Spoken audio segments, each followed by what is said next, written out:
మన ప్రభుత్వం మీరు గమనించినట్టయితే అధ్యక్ష, ఆ 5 సంవత్సరాల పీరియడ్లో మన ప్రభుత్వం 2,91,000 కోట్లు మనం అప్పు చేస్తే, ఈ 2,91,000 కోట్ల అప్పును వాడు 13 లక్షల కోట్లు అంటాడు, వాడు 10 లక్షల కోట్లు అంటాడు.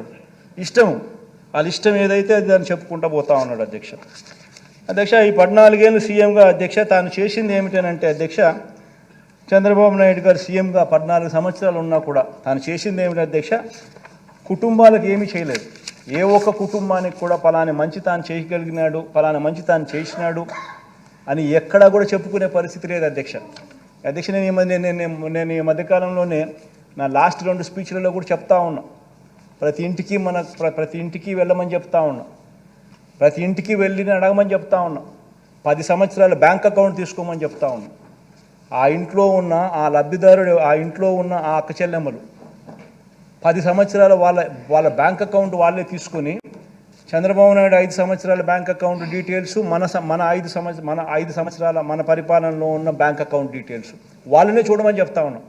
చంద్రబాబు నాయుడు గారు 5 సంవత్సరాల కాలంలో కనీసం ₹1 అయినా వాళ్ళ బ్యాంక్ అకౌంట్కు చేరిందా అని చెప్పి వాళ్ళని అడగమని చెప్తా ఉన్నాం. అదే ఈ ప్రభుత్వ హయాంలో, మన ప్రభుత్వ హయాంలో ఎన్ని లక్షల రూపాయలు ఆ బ్యాంక్ అకౌంట్లలోకి డబ్బులు పడిందో వాళ్ళనే అడగమని చెప్తా ఉన్నాం, వాళ్ళనే గమనించమని అడుగుతాం. అధ్యక్ష, బాబు చేసిన ఆ అప్పుల్లో అధ్యక్ష, మరి అదే రాష్ట్రం అదే బడ్జెట్, అదే రాష్ట్రం అదే బడ్జెట్, కేవలం మారిందల్లా ఒక ముఖ్యమంత్రి మాత్రమే మారాడు అధ్యక్ష. మరి అదే రాష్ట్రం అదే బడ్జెట్ అయినప్పుడు కేవలం మారిందల్లా ఒక ముఖ్యమంత్రి మాత్రమే మార్పు మాత్రమే జరిగినప్పుడు, అప్పుల గ్రోత్ రేటు కూడా అప్పటికంటే ఇప్పుడు తక్కువ ఉన్నప్పుడు, మరి ఎందుకు ఈ ప్రభుత్వ హయాంలో ఎందుకు ఈ మాదిరిగా ప్రతి అక్కచెల్లెమ్మ కుటుంబానికి ఇంత మంచి జరిగింది?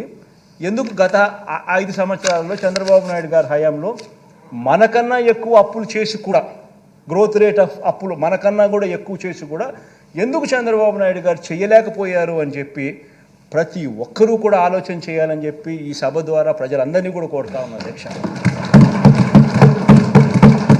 ఆ డబ్బులన్నీ ఎవరి జోబీలోకి పోయాయి అని చెప్పి కూడా ప్రజలందరూ ఆలోచన చేయాలి అధ్యక్ష.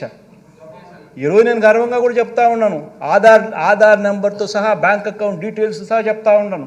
2,55,000 కోట్ల రూపాయలు ఎవరెవరికి ఇచ్చినాము, ఏ ఆధార్ నెంబరు, ఏం బ్యాంక్ అకౌంటు, ఏం డీటెయిల్స్ అని చెప్పగలుగుతా ఉన్నాం. మరి చంద్రబాబు నాయుడు గారి హయాంలో ఎందుకు చేయలేకపోయాడు? ఈ డబ్బులన్నీ ఎవరి జోబీ లేకపోయాయి? ఈనాడికి ఎంత పోయింది, ఆంధ్రజ్యోతికి ఎంత పోయింది, TV5కి ఎంత పోయింది, చంద్రబాబుకి ఎంత పోయింది, జన్మభూమి కమిటీస్కి ఎంత పోయింది, దత్తపుత్రుడికి ఎంత ఇచ్చినాడు? ఇవన్నీ కూడా ప్రజలు ఆలోచన చేయమని చెప్పి నేను కోరుతా ఉన్నాను అధ్యక్ష.